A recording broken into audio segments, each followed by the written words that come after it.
Hey, let's chat about House of the Dragon, episode 2 of the season 3. Because it's a good one. Another great one. Another great episode. Um, we're starting off pretty good this season, huh?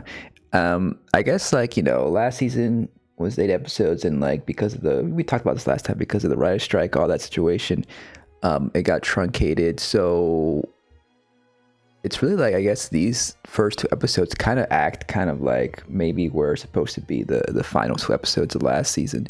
So that's why they feel so grand, and the stakes are so high and all that. But it's a good start for this season as well. One new addition to the opening is this. We got the Jace here with the arrows in his back there. His death scene, because we come in pretty much at that moment where we left off last time. Really lovely shots here. Lovely. I mean, aesthetically, nice shots. The subject matter is pretty dark and dire. And it is pretty dark here. Look, I feel like, can you see some blood here? It's really faint, but I feel like there's a cloud of blood here. Not, maybe they could have brightened that up a little bit. But yeah, that's just one thing there. So we're back here. Devastating. I was a bit confused here about what dragons were these. So it seems that obviously this is Bela here. She picked up Jace. And this is a sad moment for sure. But these other dragons, I believe these are Oath and Adam and Hugh. So they were able to get here. The one thing about this, after Alice the witch told them to get out of there, out of the that place they're at. It wasn't actually an island. It was just like a shoreline close to Harrenhal. So the thing about these last 2 episodes is that the pacing is way faster, right? Which is just nice, compared to last season, which seemed pretty slow going. But there's moments where I think it gets a little too quick, things skips some things, like it was a little bit. It would have been nice to see Hugh and Ulf and Adam show up here and get a little bit more clear, who these dragons are. But yeah, so they're here. Oops. Now let's go back to that. It's HBO, by the way. Yeah, HBO. So we got the I guess the moment of bringing the body here. Super sad. This is a tough watch, especially when Rhaenyra comes along and sees the consequences of her son's actions, and also just the mess of everything with Rhaena coming in, who I believe no one really knows. I think it was only Jace who saw that it was Rhaena on the dragon, the sheep dragon, the sheep stalker. But damn, this has to be one of the best performances as well from Emma Darcy. They are extraordinary here. It's also the grief and distraught nature Rhaenyra's going through here is also bookended with this episode too. We'll get to at the end, but yeah, Emmy level performance here. We talked about how Olivia Cook did some good performances in the series, but these are two powerhouses of the series. But Emma Darcy gets the top spot here for sure after this, because it's so hard to watch, so devastating. The fact that also she is almost in denial right here, right? Trying to talk to the dead body of her son, questioning him. Why? What did you do? Jace, what did you do? And like it's so palpable here. You can feel it all. You can feel the the unbelievable grief here. Definitely brought tear to my eye there, my eyes. And it's just it's awful stuff. And it's such a great performance and scene that, and they do linger on it and stay on this scene for a while and really make you feel it. But this cut here, I felt like was a little bit too quick here, too abrupt. That's another showcase of how maybe they were a little bit too speedy here in these couple episodes here and certain moments, because I mean, we have to see what's going on elsewhere, but maybe having a wider shot, ending this on a wider shot, having a little bit more of a quiet moment, or maybe just hearing her sobbing some more, to really like let it sit with us for a little longer. But then again, we're in the middle of war, although the battle is pretty much over here, right? But yeah, devastating opening. Reyna here has arrived back at the Vale, and she's pretty much seeking asylum, right? Because she's become an enemy to Team Black now. She says that like no one really saw her. She just assumes that, I guess. But from what we saw from the episode, it seems that like no one really saw her except for Jace, who died. So she's gonna have to hide out here. This is such a tragedy too. Like, finally she was able to acquire her dragon and show that she's of some worth, and now she's become like pretty much an outcast outlaw here. And of course, this lady, noble lady, I forgot her name, but she just wants to stay away from any potential backlash or danger from Team Rhaenyra. It doesn't want to house her, so basically she's going to be able to hang out with the dragon out here in the Highlands, and she could at least like provide some kind of food or tent or something for her, but I think not, but it just goes to show, I guess, like just the coldness of this character and a lot of the characters in this series, solely looking out for themselves, and their standing in society and all that. But we'll see how that plays out. I guess she's gonna have to like rough it in the wilderness for a bit, and then once did Bela didn't notice it was her sister, right? It was Reyna who noticed that Bela was on the dragon, on her dragon. So there's gonna be a confrontation at some point where Bela's gonna come over here and and have to confront her sister, and it's gonna be a big thing. But yeah, that's more tragic stuff.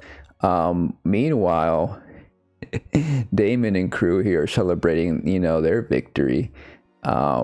Get some fun little songs here, and then here comes in the message that Jace has perished, and he's being sent over back to the Dragonstone, and then eventually you're gonna go to King's Landing.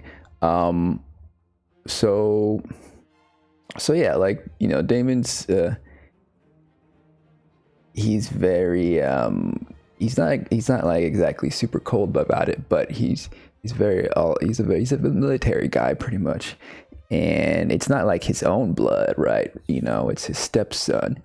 I imagine if it was like, even so, like we don't really see him connect much with his daughters either. Like I feel like he's very detached from any of his children, whether biological or not. But perhaps he's a bit maybe he's a bit racist about it, because like I feel like maybe he might be interested in his sons with Rhaenyra, because they have like the purest Valyrian blood or whatever. I don't know. But still, he doesn't show. There's no scenes with him and his babies or anything. Because at that point, I think they're still babies, right? Or they're like toddlers now. His sons and Rhaenyra's sons. I don't know. But anyways, he's over here with Alice, and this shows how like he doesn't really respect Alice as much, even though she was very pivotal in giving him the army, letting that and having the army here from the Riverlands on their side. And she's the witch queen of Harrenhal. At least that's what she wants to become, and wants that to be offered. But Daemon thinks, being classist here, it's like, well, you have no noble titles, so there's no way you're going to get a castle. It's learning the lesson that Ulf learned pretty much last episode. You can try really hard, get some good stuff, maybe get a dragon, but to get a castle, you need to be noble birth. And so that's unfortunate. So she's like, you get out of here. I don't want to see you again. Kind of breaks off with Daemon here as a partner in crime here, but or in partner in lordship potential in the sense of kneeling of siding with Rhaenyra. But as we see, it looks like she's gonna, she can switch sides easily. And we'll talk a little bit more about this at the next scene she shows up in. But this character is becoming a lot more interesting now, because now we're kind of getting to understand, like, her motivations and stuff. She wants to control Harrenhal. So that's interesting. And so then we get some shots here, and we get some connection between Baela and Alan here after the battle. This is a good scene. This is a good episode for the Valerians and this crew here.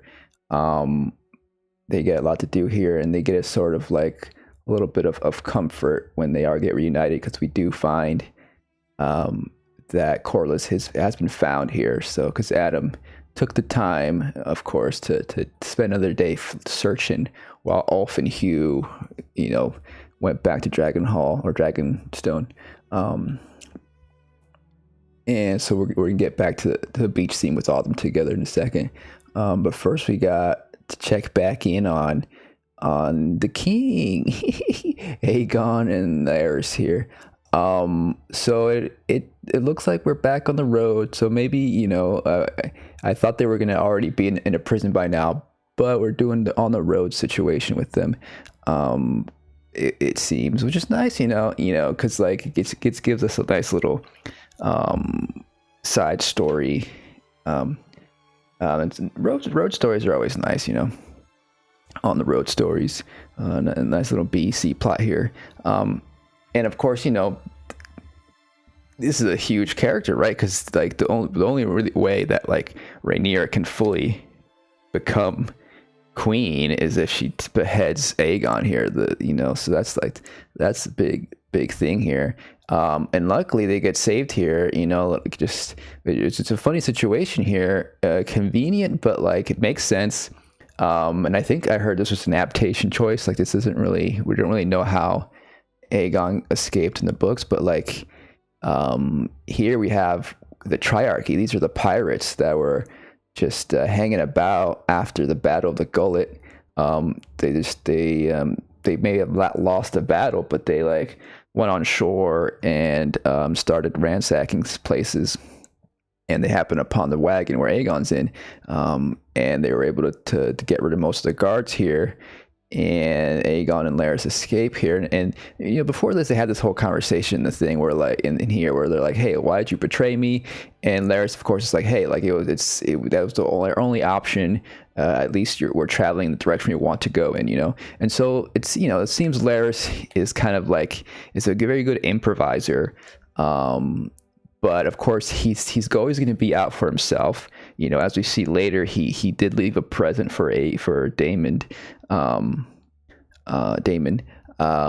So he's always got his foot on both sides, one foot on each side of the aisle there of the line to make sure he gets out ahead.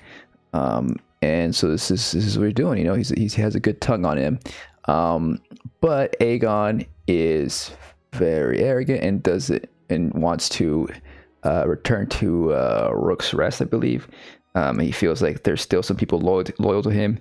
You know, he feels like he can still get some people on his side to reclaim the throne. He's not going to give up the throne that easily, even though there's the clearly more the smarter guy here, right? Is probably he's like, hey, we gotta get out of here. We gotta go back to I think are they going to Essos? I forgot where they're going, but they're going somewhere else to like lay low, you know. That was the original plan. But now we're heading back. I think he's going to head back to Rook's Rest, or he's heading back into the battle. So, you know, at a moment where he was just about to get away, get away with his life. I imagine he's going to die. You know, I think all these people are going to die. But now, you know, again, the stakes are go up once again, where Aegon is heading back into the fray. I imagine he's going to, you know, Blair says he's probably gonna get kidnapped again. They're not gonna. I doubt this on the road situation with them is gonna go so swell. And I feel like now Laird's is like, fuck, like there's no way I can't control this Aegon. Like, what am I gonna do? And I suspect it cuts here, but I suspect he's gonna follow Aegon, right? Because he probably feels like this is still his best option. To be close to power, and he could also kind of like, I imagine he could like give up Aegon once they get to Rook's Rest if they encounter the opposition party, and then try to smooch his way into Rhaenyra's good side, which we'll get into a little more later. So here we have a nice beach scene with all of them reunited. Corlys finally has nothing left because his castle is all burnt up because of the battle, and at last he gives his name title to his Alan, who is accepting. This again is it kind of completes the story arc of Alan here, of getting his title here, but of course now it's not.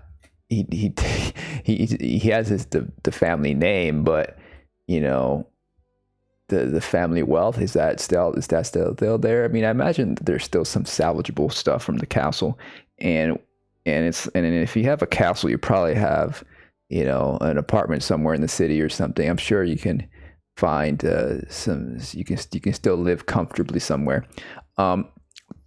And especially, you know, if Team Black wins the whole war. Anyways, so he's, you know, of course he's much better off now. And the thing is, just feels like a little bit single-minded though with Alan. Like, oh yeah, all I need is the name. That's all I need, you know.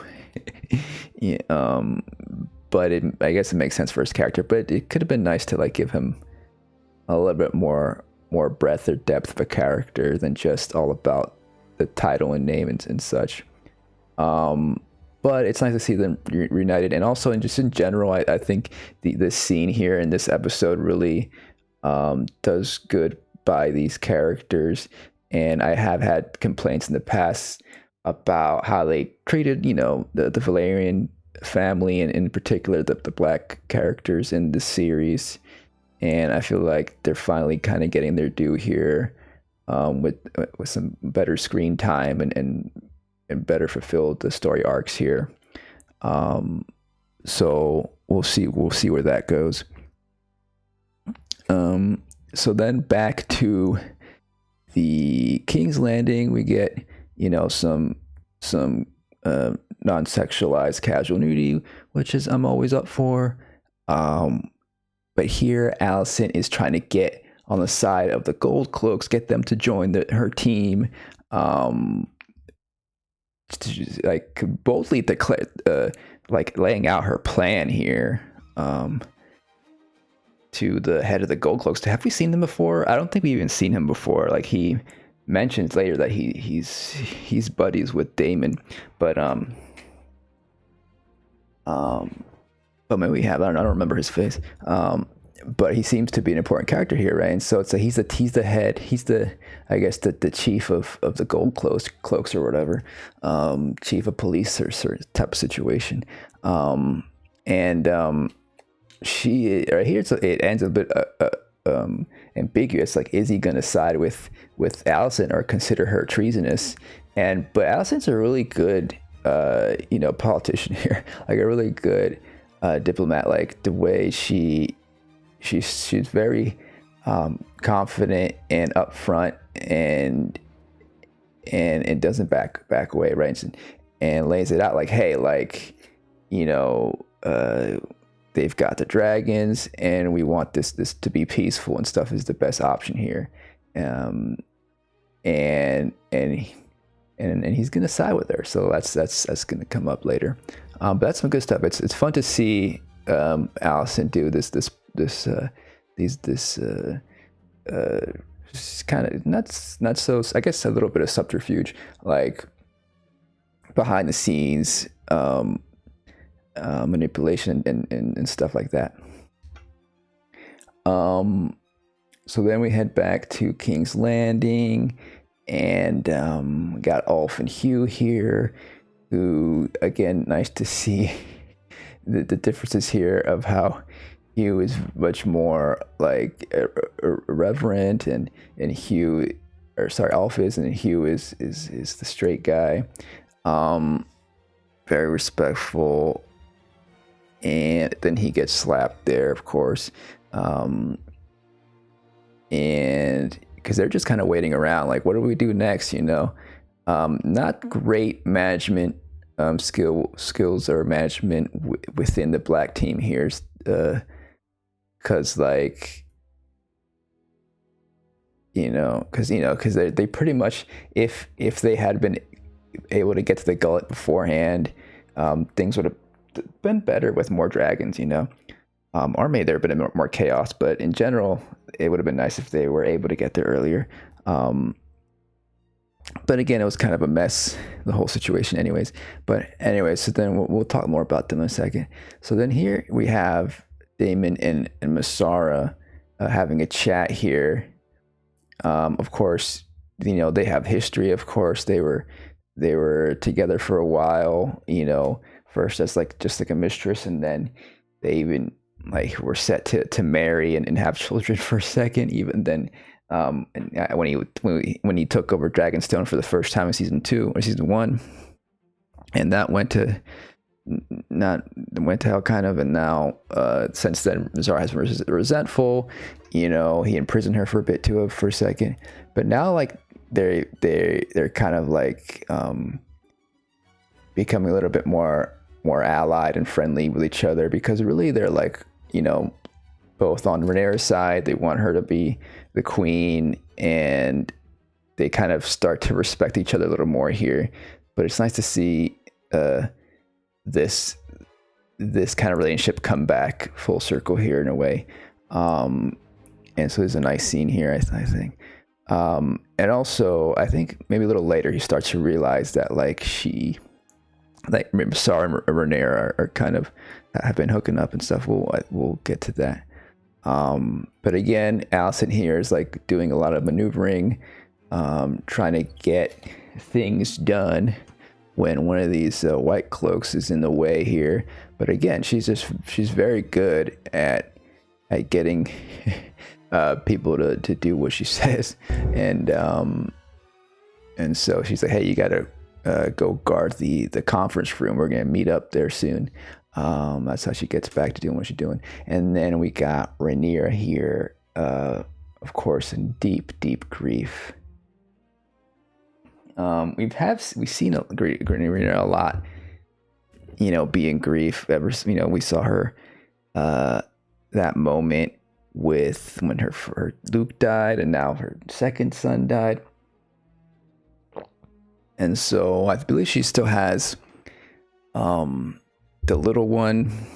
She has a couple kids still, but one of the strong kids, I think, is at the Vale, or I think he was sent off somewhere safe, and then the 2 kids with Damon. So, but it's a horrible situation here, of course. The thing here that's interesting, of course, is Damon here, who's come in, who understands the grief she's going through, but also it's like we're in the middle of this war. It doesn't stop. We got to get going. And one way to motivate her is to talk to her in Valerian, even though like no one's around to listen. Like it's a connection they have together. Their Valerian bloodline, or not Valerian. What's it called? The other one. Targaryen. The Targaryen. Is it right? Or is Valerian the language? Anyway, the Targaryen bloodline. And so he also is like reminding her about the dream of the Song of Ice and Fire that he, last season?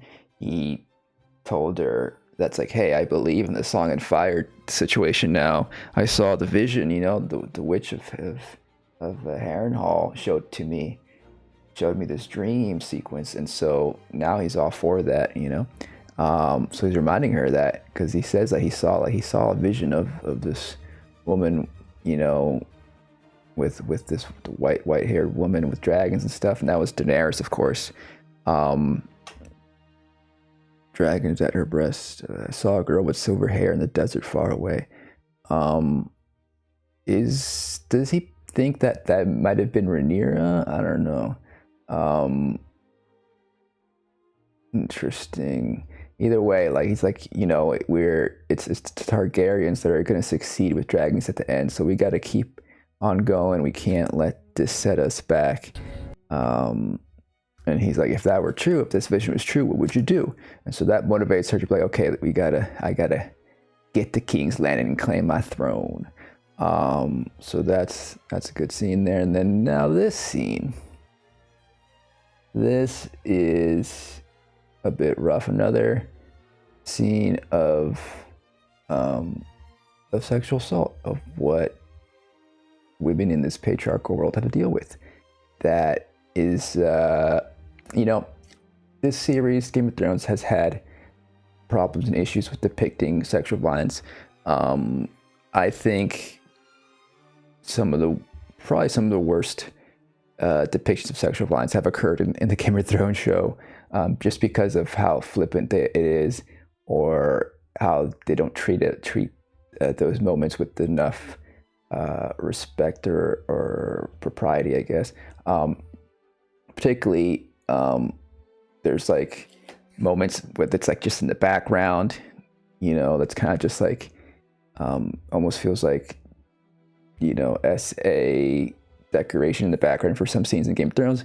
And then, of course, one of the worst moments was when Sansa was violated and raped while the camera focused solely on Theon. That was just horrible how they basically, it was all for the setup for Theon's character growth or whatever. And so you basically using Sansa as a prop for that, for a male character. And so that's just really bad depictions. So, and compared to that, I think, this moment here, this depiction is better than that, and fits better within the narrative, I think, of this story, because throughout the whole series, we have seen the sacrifices, and also just what Alicent has had to deal with compared to Rhaenyra. Alicent has been within this more traditional conservative environment, and having to kind of she's also kind of always represented the idea of like almost kind of like the anti-feminist viewpoint versus Rhaenyra, where she kind of like accepts that as long as she like kind of upholds the patriarchy, as long as she still has somewhat of control behind the scenes, as the queen regent or whatever. And so you kind of like it's accepting of that, and doesn't really fight to doesn't feel like she can change that.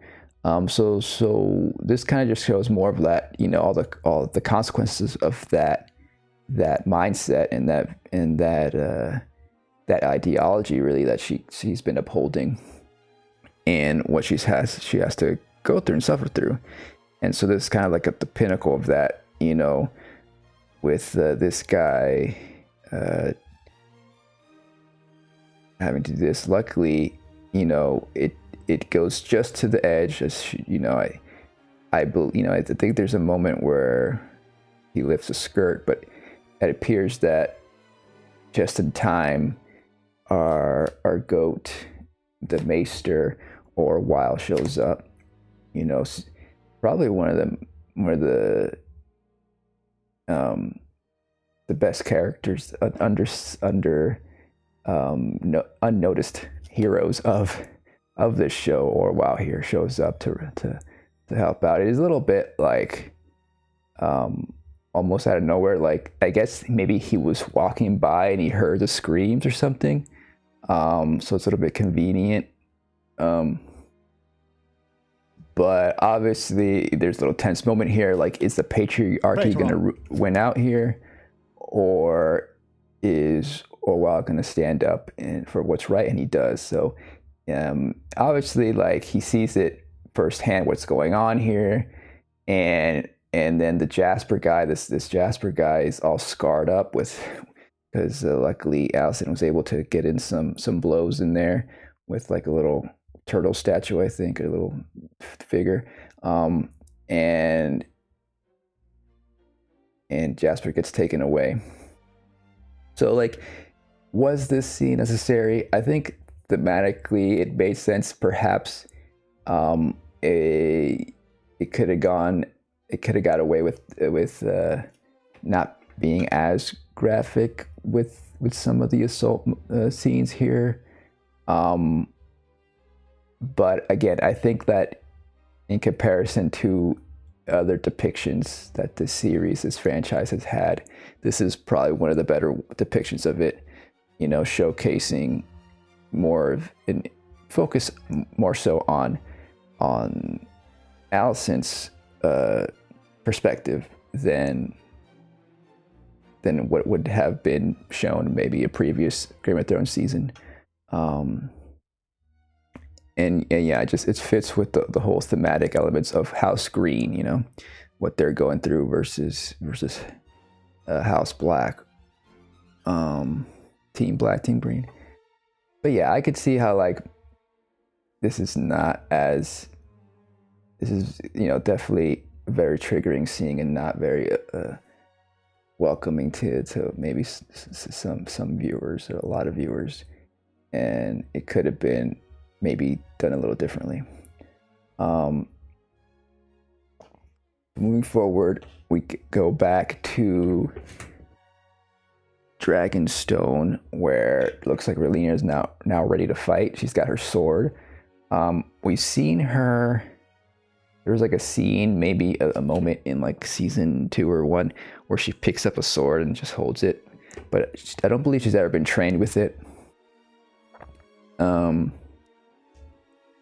Because she was trained to be the cupbearer, So that was another part of that. That's the patriarchy she's had to deal with on her side here, not being treated with the same respect, or being trained to be a queen who can fight with a sword when the time comes for it, and compared to if she were born a man,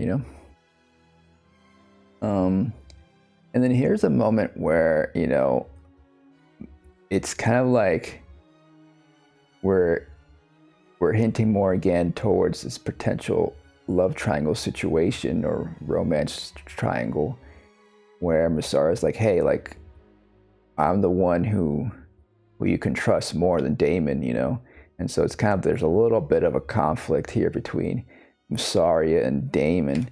And now, because Daemon's kind of realizing that Mysaria and Rhaenyra has had a thing, have got intimate, And one thing is that, like, after, because we had the kiss scene like last season, that I thought was well done. Like it made sense. But I was hoping to see a little bit more of her relationship with Miss Arya here. I feel like we haven't got too much of that. I feel like we almost kind of, the show almost kind of forgets a little bit. You know, this episode deals with it a little more, but it feels like it feels a little bit more subtextual than it needs to be. It could be more textual. And perhaps it's because it is an adaptation choice. I don't believe it's in the books, but it makes sense within these characters. But you know, also one thing is that like the little smirk Damon gives here is just kind of annoying here. It's like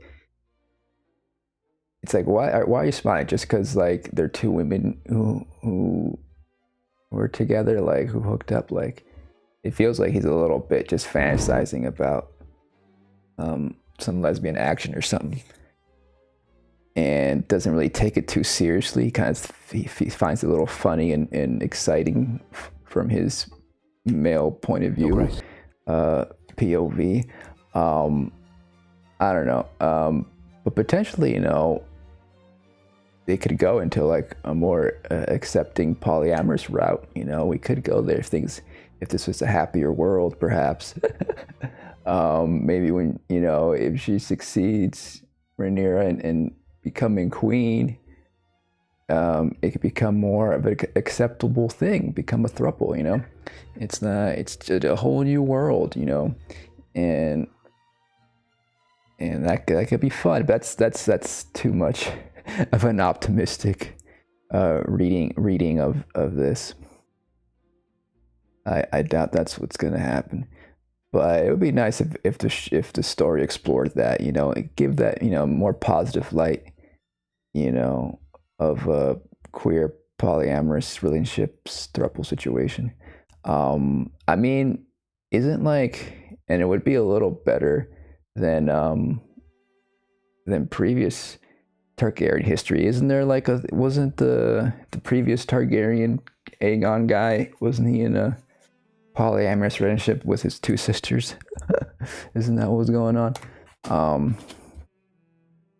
Anyways, so oh yeah, so then also he's like, he kind of okay, so then he pokes Ulf in the head, in his forehead, and it's like, hey, like, you are not supposed to think, you're just a soldier, you know, and trying to put him in his place there. And you know, this is somewhat of a military show in a way. It's in these like war scenarios, military scenarios, there is, you know, revolutionary scenarios when the stakes are this high, organizing militant groups, like there is some hierarchy and authority that is required, I feel like, right? Like and so that makes certain sense. And so I get it, but he doesn't have to be so mean about it, you know. Don't be so mean about it, Damon. But yeah, that's just more of his character there. But we'll see. Maybe I wonder if that's some foreshadowing for Ulf to, like, you know, this, you know, at a certain moment has a certain thought, like, oh shit, maybe if I do this maneuver and attack over here, we could win the battle. And maybe, you know, we've seen so far in this series that when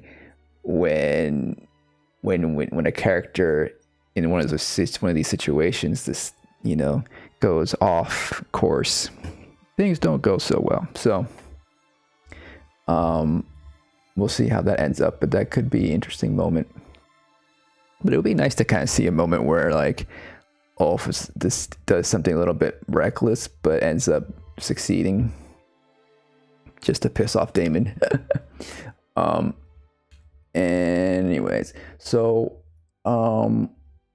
we get back to Helena and Mother here, Alicent. The precious Helena, you know, taking a look at her caterpillar bugs. and butterfly notes. And she mentioned something about how usually these caterpillars aren't here in these, or aren't supposed to be out and about here in this season. Is, she's been able to foretell certain things. She's had like those cryptic, poetic things she says, every now and then, that kind of allude to, foreshadow certain events. So could this be a foreshadowing? She's like, this is not the season for these caterpillars. Something's off. Can there be a storm coming? Some kind of weird, weather situation. I don't know. We'll see. But they have to escape, and this is a sweet little moment here where she's like, well, I will, basically Allison's like, hey, like, we can't always get what we deserve, but we maybe be able to get what makes us happy. We have to at least get that, maybe reach for that, so, a little bit more realistic about her dreams, kind of that lesson she's given to her daughter there. And then she says, like, she's like, oh, I want to raise some chickens. So again, that's a sweet moment that like moves Allison a little bit. It's like, oh, my precious daughter just wants a nice little farm life, which nice. You can't hate on that. And then she also reminds the guy's like, oh, I don't want to hurt any creatures. No creature should be harmed. When Allison tries to convince the guard here to like, hey, let's not take down these dragons, because we're gonna let Rhaenyra and company come in. We're gonna allow them to come in and for a peaceful transition of power. That's the whole thing. And for a moment here, again, this is another moment of Allison going around trying to convince as many of these men as possible to let down their arms, put down their arms for the better good. And she's successful, with the help of vegetarian Helena. I don't know if Helena's vegetarian, but she's coded as a vegetarian, which is nice. I really don't want Helena to die. Do you think Helena's gonna die? I mean, it probably, I think she'll probably die, but that'll be a very sad moment. And then we finally got Vhagar as the dragon here, the big old dragon passing by, signaling Kristen Cole and friends time to march towards Harrenhal and let's go to battle. Of course, he arrives first. That's where they're going, right? They're waiting for Aemon to fly by so they can go to Harrenhal and attack. And here we get a nice scene, a good display of Vhagar's scale here. Big old boy.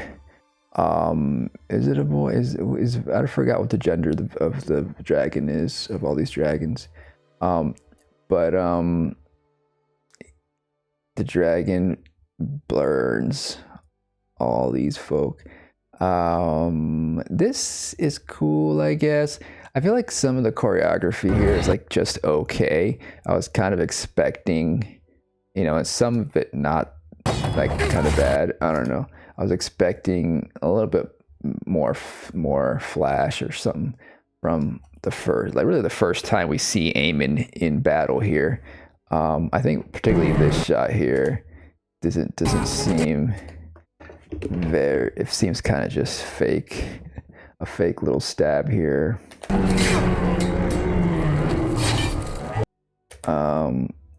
Yeah, like they could have been spent a little more time with that.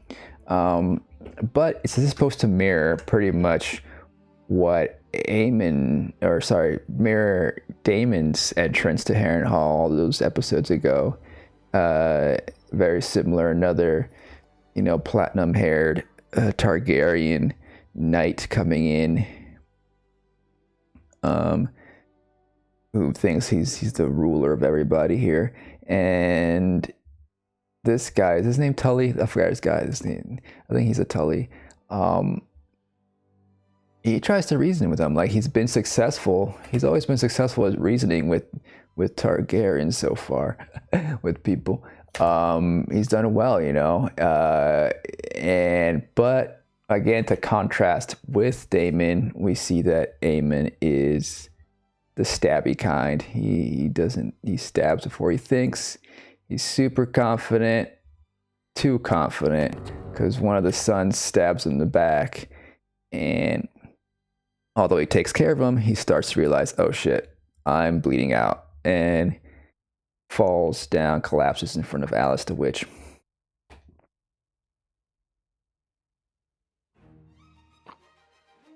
Pleads for help. Pathetic Aemon. So here is a pivotal moment for Alice, because now, you know, she's pretty much rejected the Team Rhaenyra at this point, because Aemon wouldn't, you know, give her the castle, and this is her opportunity. Now she has a second Targaryen boy at her foots here for her to take care of. And maybe this time, the second time's a charm. This time, she can get on Aemon's good side and get Harrenhal this time through him. So that's what it looks like is happening, right? She's gonna side with Team Green now, which I think is pretty cool. Which the witch. It's cool. I like this development because it was always she was always mysterious, obviously, like.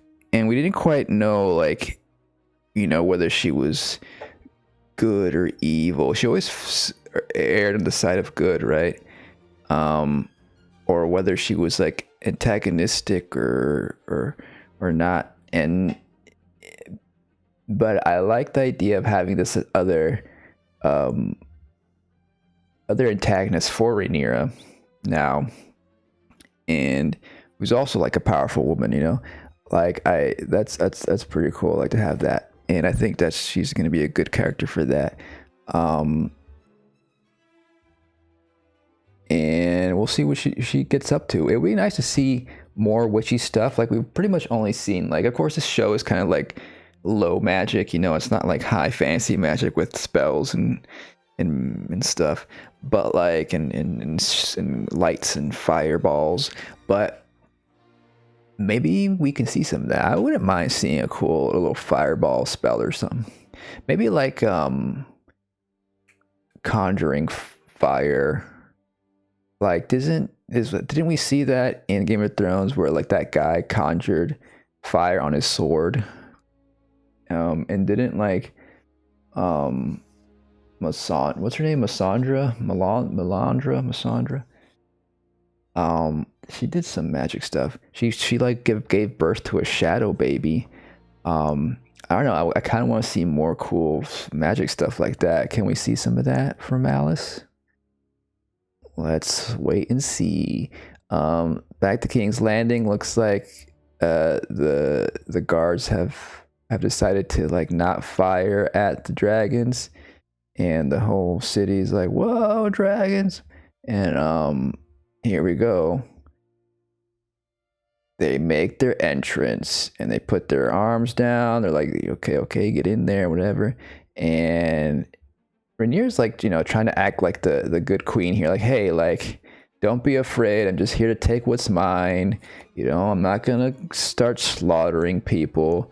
You know, I don't got the stomach for it. And so these guards decide to take on Daemon here. And he takes him out pretty quick. So here we get, you know, again, another little mirror scene of like comparing him to Aemon. Daemon definitely has the experience and the skill to outdo Aemon. I'm pretty sure they probably will meet up in the season, Aemon and Daemon, and that's gonna be fun to watch. But maybe like Daemon's gonna get injured or something that's gonna make him put him more on a even playing field with Daemon. I don't know, we'll see. But you know, of course, Rhaenyra hasn't been trained with the sword and stuff. And like, I kind of, you know, I think it's cool that they made this Rhaenyra character like this, because they could have easily had her scenes of her training, with swords when she was younger or something, or even have like a training montage. And maybe that would have been wise. She probably should have at least had a little bit of training sessions in Dragonstone or something. But of course, things happen so fast, But having a queen who's like doesn't have that skill here and is a reluctance towards violence, I think is a good character arc for Rhaenyra, and definitely makes this ending sequence here that much more interesting. And then of course, so we have the white cloaks here on the side of Aegon, and it's like, nope, you're not going to take the throne because you're a woman. And so we get this little fake out, like, uh-oh, they're surrounded. But it turns out the cops remember Daemon. He was the chief, the top chief of the cops back in the day. Remember, he slaughtered a bunch of people to instill fear into the townsfolk. But now Daemon's the good guy. Apparently, he's on the good side. So luckily they get them cleared out, and now Rhaenyra is able to take the throne. But first, she wants Aegon's head. Go get me Aegon. So they go look for him, but he's not there. And here we have Orwell, poor Orwell, always in situations like this. Luckily, Orwell has a chip to offer. It's like, hey, I could give you another head, who is the Jasper fellow, the rapist.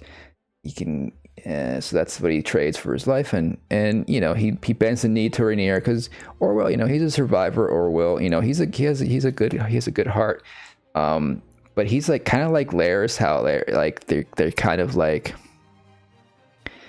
whatever side is gonna get them to stay alive, they'll side with, as long as it matches with their principles as well, or like they'll do it in a certain way where it doesn't really, where they're still a stand-up fellow.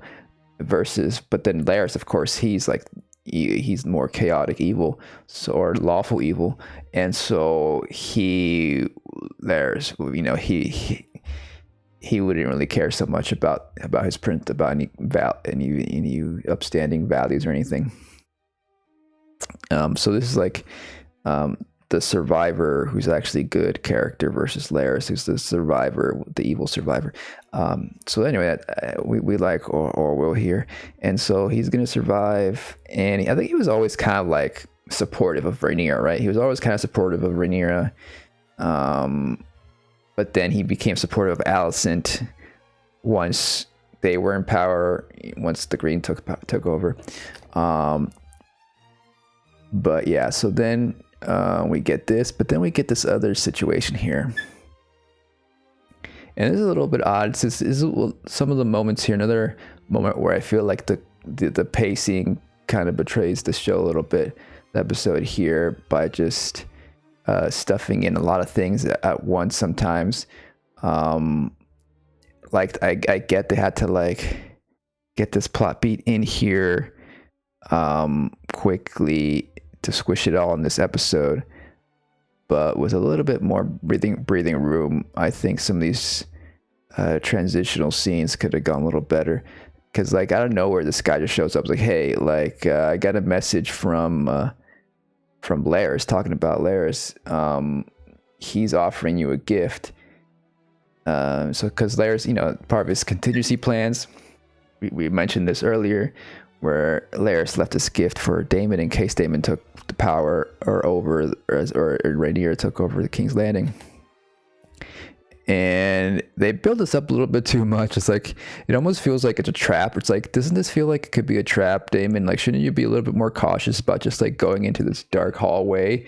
This random guy's like, hey, here's this dark hallway. I got a present for you in here. And it's like, That feels like a trap, dude. But no, he just laughs because he sees Otto Hightower in there. Because remember, back in the last episode, we almost forgot about Otto Hightower, huh? Last episode of season 2, Otto Hightower, we saw a glimpse of him, just in the corner of like a cell, and we didn't know where he was, and then it wasn't until now we find out. And because he was on his way to somewhere else, and you would think that like he would be mentioned. I don't know if they even mentioned him. Like, wouldn't Allison be like, "Hey, where did my dad go?" Isn't he supposed to be somewhere right now? But anyway, so they bring him over here along with Jasper to face their judgment, and this is, of course, the pivotal scene of the episode and of the series thus far, where Rhaenyra has gotten to the point now where she can take the throne, but she has to prove herself to her subjects. Some of these people were in the cells. They released them because they were loyal to Rhaenyra.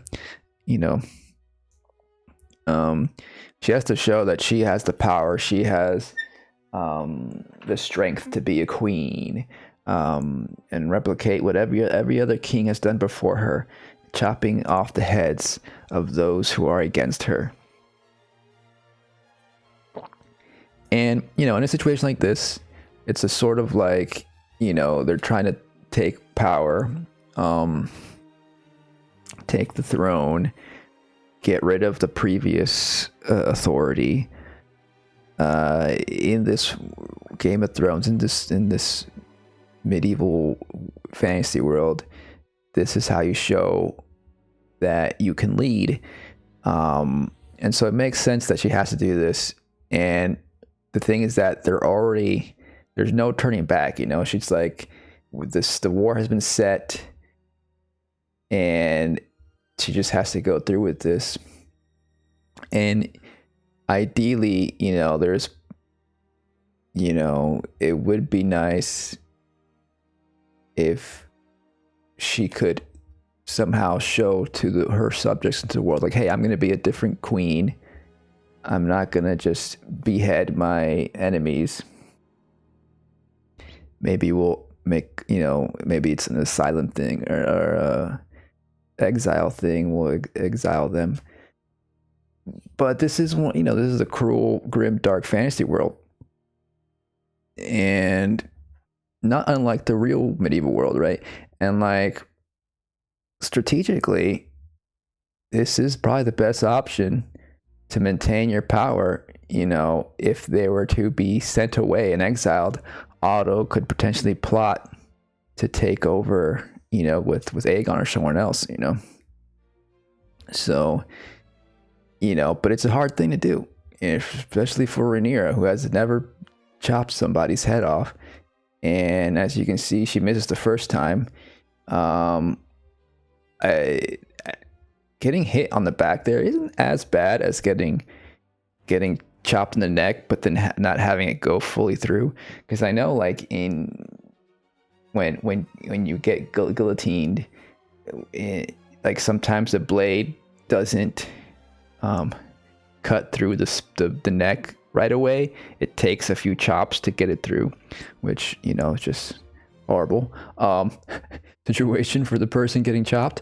But so I thought it would go that way. I thought maybe it was a bit too graphic even for the show to show that, but like to show like her actually cutting part of the neck, but then having to keep chopping. Like when you're trying to chop some onions and your knife is too dull. And so there she did end up cutting the onion though, and she's crying. So this is another devastating moment. That it's another spectacular performance from Emma Darcy. They are the queen of this show for sure. There's no doubt about it. Just, the nuance here of everything that's going on in Rhaenyra's mind here. She finally got the throne, but she's sobbing her way up there, seeing the reflection of her walking up in the blood of Otto Hightower, like everything that she's had to do to get here, chopping heads, but also her sons had to die. And so this is a bittersweet victory, of course. It's like, damn, like, and then the final gut punch of the main relationship between in the show, really, the friendship between Rhaenyra and Alicent.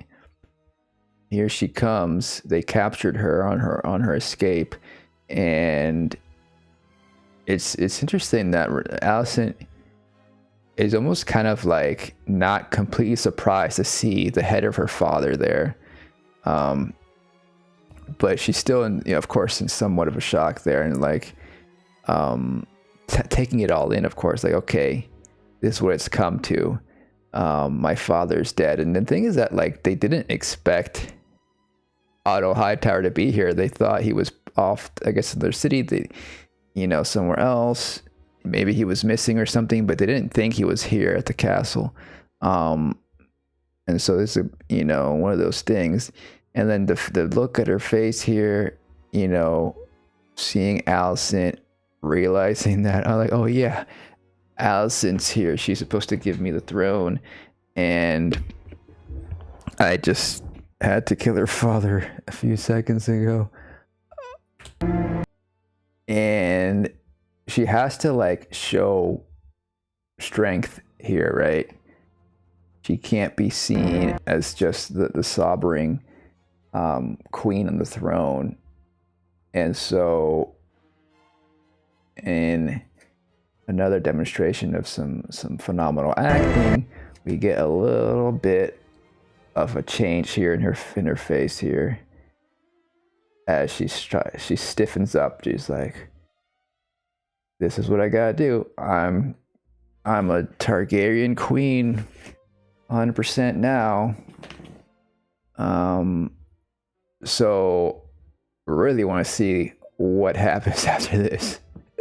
Like, what is she gonna say? Like, the thing is that, like, in a way, like, Alicent also should have kind of known that this could have been a consequence, like, she wanted, they both wanted peace, and the part of the theme is also, like, even though, like, in these messy war situations, once the war has started in this stupid, world that we live in, like, you can't put the genie back in the bottle. Like, you kind of have to live with the consequences at a certain point, and understand that even though you can try really hard to tie things up nicely and do things as peaceful as possible, there's always going to be these situations you can't predict, and these assholes all around that are going to lead to violence and going to lead to tragedy and death of loved ones, etc. And, like, this is a cruel, cruel world. And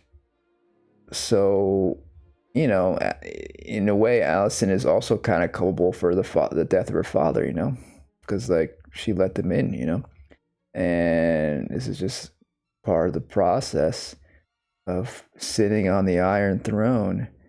And was it all worth it? At this point, Rhaenyra's like, well, I gotta at least put on a face, at least pretend to myself and that it's worth it, and go through with it. So at this point, is Rhaenyra gonna be another mad Targaryen? I feel like, she's not gonna be completely evil or anything, but if she was good before, she's gonna be definitely neutral now, and she's probably, she's probably gonna have to defend this moment of beheading Otto to Alicent. It's like, he was standing in the way, and as I said, I needed the head of your son and Aegon, and that was the deal. He's not here, so I took him instead. But we still need to get Aegon, and the question is, what is she gonna do about Alicent, and Helena too? Like, I feel like there's no way she's gonna behead Alicent, right? There's just no way, or Helena. And I think people are gonna be more accepting that that she wouldn't they won't think that she has to kill them either. It'll probably be exile, but maybe Damon, maybe others will really want them to be beheaded. You know, that the guillotines have to come down in these transitions of power. I mean, they don't have to. She can maneuver away. She can, you know, start to maneuver towards more peaceful transitions. Maybe transition into a more ideal democracy somehow. I don't think so. So what's going to happen probably is that, you know, Aemon is going to maybe get some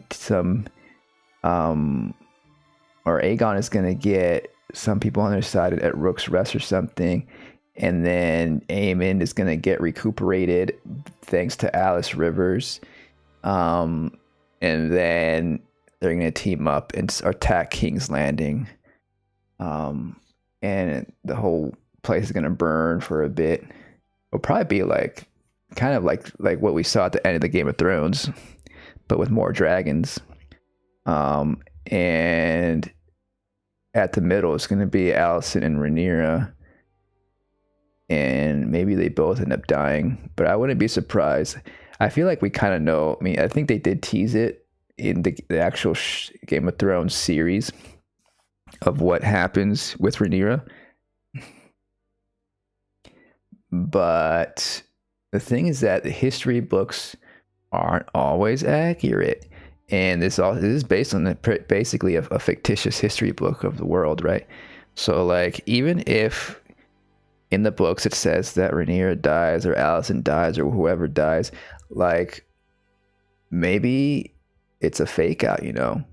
Maybe it could be a twisty situation where someone fakes their death or something, or a situation where the history writers want you to believe that someone died but didn't, you know?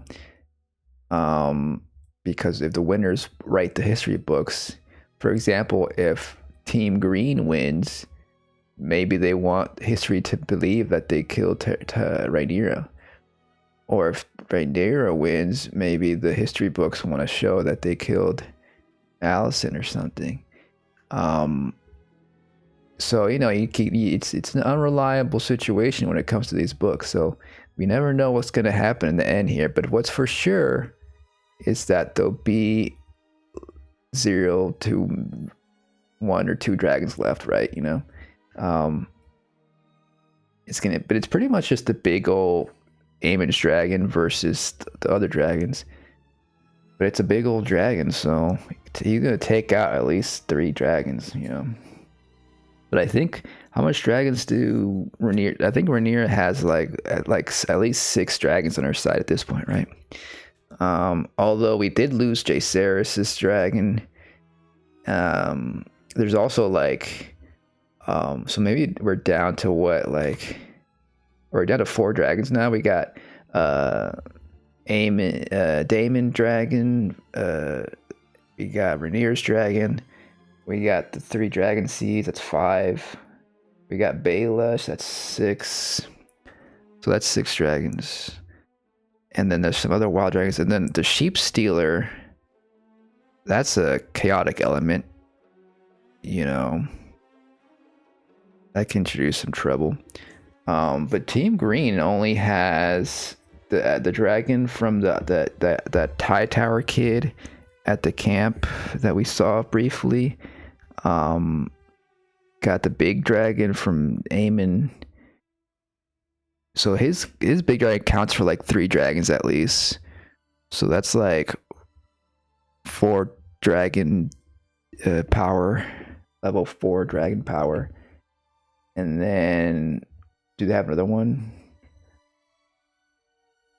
So it's about 4 versus 6. I don't know, something like that. We'll see where it goes. But yeah, amazing conclusion to this episode. Like, it was pretty, you know, it was all building up to this. This definitely did, you know, yes, last time I was like, oh yeah, like last time felt like the season finale of last season. but I think this really feels like the season finale. And so I'm wondering, like, if the next couple episodes really are they gonna like slow down considerably? You know, are they gonna just feel? And it'll be fine to like kind of slow down, take a little bit of a breather after all this big old mess. It kind of makes sense, and I wouldn't mind it. But it's probably won't live up to the epicness of these last couple episodes, which is fine. But then like we have again 8 episodes this season, so then it'll be like what, like 4 more episodes after this. Sorry, 6 more episodes. So that's still a good amount of time. But the question is like when is the next break? When is it going to be? Are we going to have another big battle? I imagine we're going to have another big battle. It could probably end with at this pacing that they're going at, because this was a pretty quick pacing in this episode with Damon like going from Harrenhal to Dragonstone to King's Landing all within a matter of seconds, because he got Dragonflight. So like, next episode he's gonna recover, and then there could be a big battle in like episode 5 or something. So I don't know. We'll see where it goes, but a lot can happen. Hopefully, this season finale will be a little not more satisfying. Now that they planned it out better, I imagine, without the writer's strike going on. But there probably will be another writer's strike in a couple years or so. So that might affect one of the upcoming seasons. I don't know. That's a whole nother situation. But yeah, that's House of the Dragon, episode 2. Really good start. The tension, the stakes are out of this world. There's just nothing quite like it on TV, So, even with some little bit of the pacing issues, a little bit of some quibbles here and there, it's hard not to get excited about this show. I'm enjoying it, and I'm really liking the performances, and of course just the characters. Like the Rhaenyra and Alicent dynamic is just so good. Excited to see where it goes. So that's gonna be it. Let me know what you think. I'll see you next time under the moonlight. Bye bye.